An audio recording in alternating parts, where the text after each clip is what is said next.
Jesus could have chosen to stay here on earth after his resurrection from the dead, guiding his kingdom in person until the end of history. But he didn't. Instead, he chose to build a church, and through that church, to reach into every corner of time and space, bringing his truth, his light, and his saving grace. The church is Christ's own mystical body, and, like every body, it has different members that depend on each other.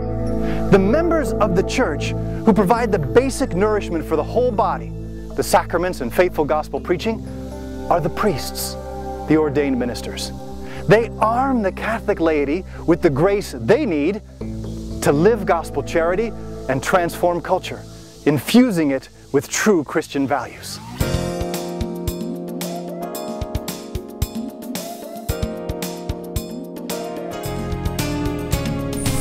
The Legionaries of Christ are priests who strive to live that mission wholeheartedly, most especially by providing personalized spiritual formation to youth, families, and individual leaders in every sector of society, empowering them to love Christ, build the church, and serve others as passionately and as effectively as they can.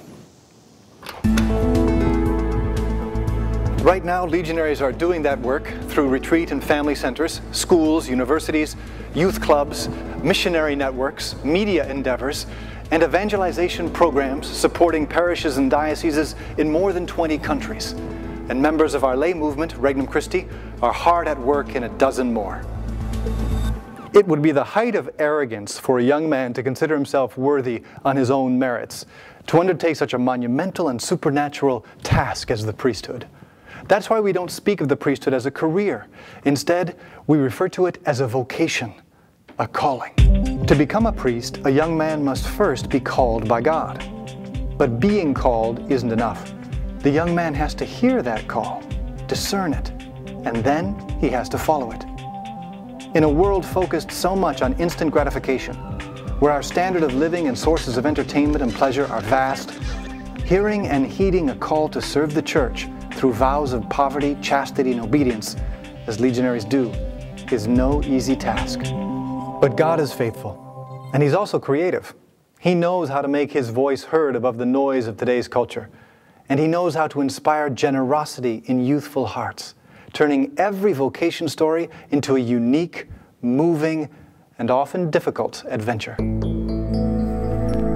the next few minutes, you'll hear from 3 young men who are in the middle of that adventure. They find themselves at 3 different points along the 13-year-long process of legionary formation, a priestly formation that goes deep, which is why it takes so long. A 2-year novitiate is followed by advanced studies in classical humanities and philosophy.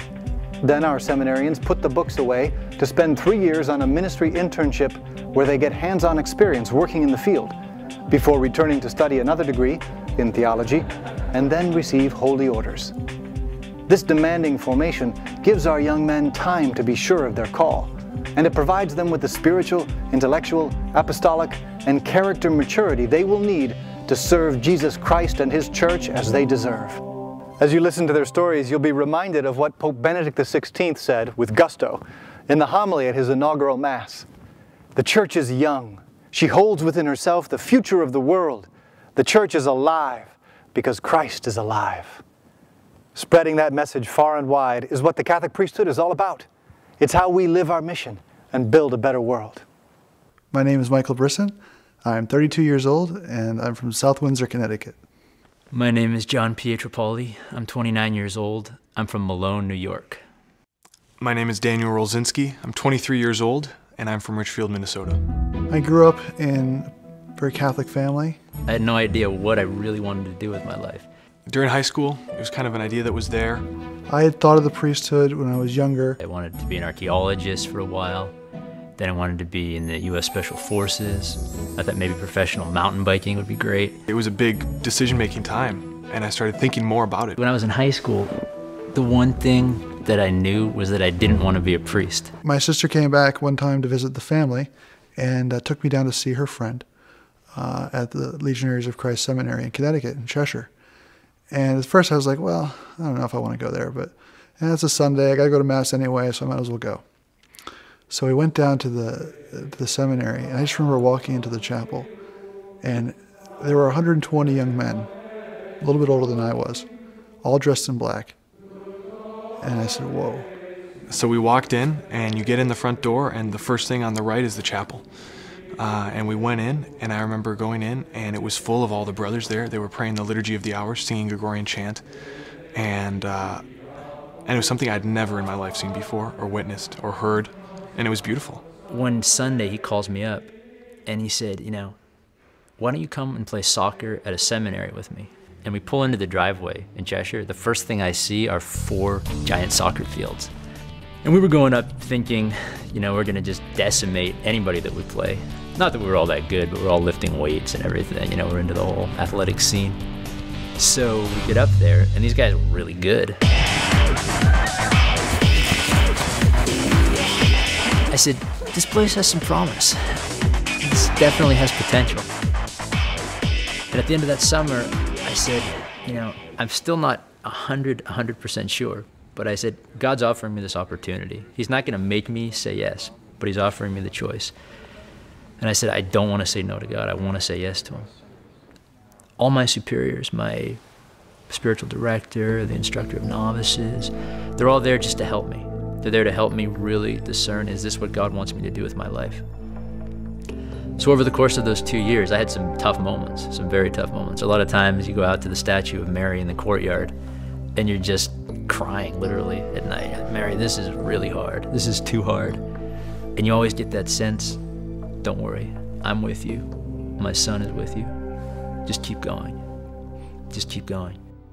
Every young man that is called to the priesthood, the seed of that vocation, that calling is there in his heart, in his soul. And it needs water, and it needs to see the sun. And that means it needs prayer, and he needs time with the Lord to nourish that seed, to let it grow.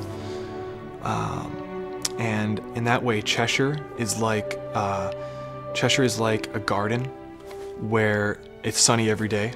A priest brings us God. He's not a social worker. He's not here to administrate. All those things are important, but that's not ultimately what a priest is here for. He's here to give us God. He's here to bring Jesus into the life of the world and into everyone's life. God has blessed the Legion with abundant vocations to our priestly family, a growing number of young men who have heard the Lord's call and courageously decided to heed it, in spite of all the forces working against them. We all know how much the Church needs dedicated and well-formed priests. By giving us your spiritual and material support, you will bolster our courage with your own, as if you were joining our family and receiving a priest into yours. In every Mass, in every confession, in every missionary endeavor we undertake, you will be spiritually at our sides, helping Christ's hands through the priest to touch countless hearts, helping Christ's feet tread new paths, helping Christ's voice reach ears that have forgotten about his saving love, or never heard about it in the first place. I'm finishing up my theology studies at the same time, and I will be ordained to the priesthood on December 12th of this year, 2009, God willing.